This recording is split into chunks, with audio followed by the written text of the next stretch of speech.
What's going on, guys? Coach Madden, YouGoProBaseball.com, here with Brent Porcio at Top Velocity, and today we're talking about how to use ground force torque to improve your bat speed, your exit velocity, just hit with more power overall. So if you're a hitter, pay attention.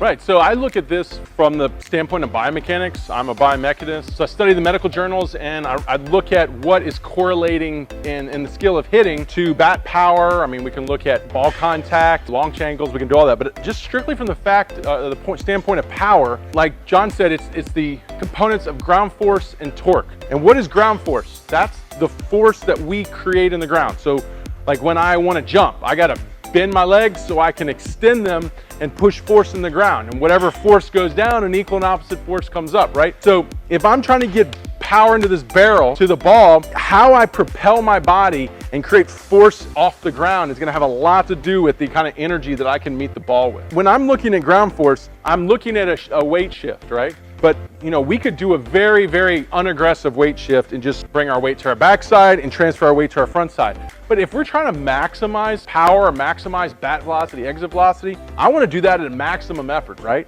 So being able to shift and then crash all my weight into front foot. But the hard thing to do with a hitter, which is different, say, from a pitcher when they go to create ground force in the lower half, is their shin angles are more vertical as a hitter. Therefore, that's why rotation is more dominant, can be more dominant with hitters. So when your shin angles are up, what happens is when you go to push off the ground, you want to jump, right? You want to jump, you don't want to move forward.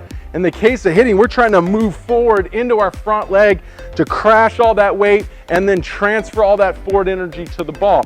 So it's hard when your shin angles are up. So what we're going to do is when you shift to your backside and you start to shift your weight forward, you're going to rotate your femur and rotate your thigh, but that's going to help get your shin down, so your last little push is going to be through that foot in that direction of your front leg. So understand, you're going to push best when your shin angle is down, right? It's going to push best when it's down. But still, the point is we're trying to get as much force into our front leg that what happens is as we shift our weight, our back leg also will start to come off the ground.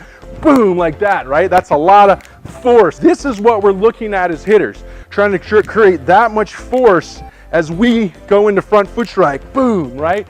And that's just going to mean I'm going to have more energy to put into the bat head.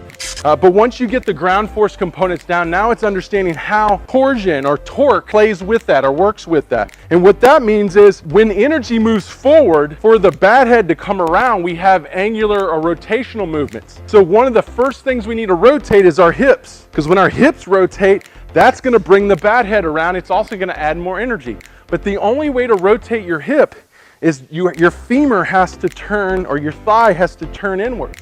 Once your thigh turns inward, now your hip can open up. So if we try to push all that force forward, but our femur doesn't rotate, we're going to hit front foot and our hips aren't going to rotate, and now we're going to have to push our hands to hit the ball.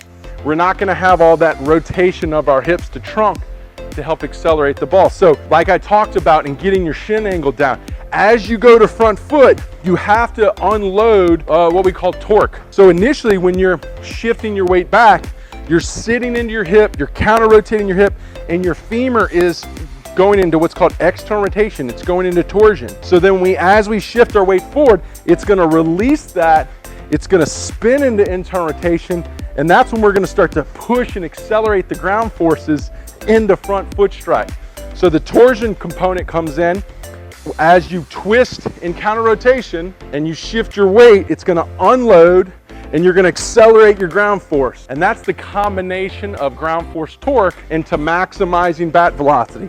So we'll have all this maximum power coming through the hip, the trunk will delay or pull back against that, then your elbow will drop and connect to that, and then that'll power your bat speed all the way through the zone. It does two things. It'll create a longer bat path to be in the zone longer, and it'll put more force through your bat head, accelerating your bat power, which will accelerate your exit velocity. Two things that made me think of when you were explaining that. The first thing is I see a lot of young players that aren't using their legs, and I'm sure they've heard a coach at some point say, "You're not using your legs enough," but nobody understands what that means. This is what that means. The second thing that I was thinking about when you were explaining that was when you were demonstrating the swing, it made me think of your medicine ball throws. Yeah. So that's a great way which is a key part to my program. So I have a program called Ground Force Torque Hitting, or GFT hitting, and we use the medicine balls to train it, because the medicine balls are similar a little bit more than the weight of the bat, and we don't have to sit here and make contact, and we can just focus on how well am I getting energy out of my hand, as opposed to like how well is the bat bouncing off the ball. It takes away that added amount of energy that the ball can create, and it sees how purely are you creating it through your hand from what you're doing. We'd love to hear you down in the comments below. Subscribe to Top Velocity, and we'll see you guys in the next one.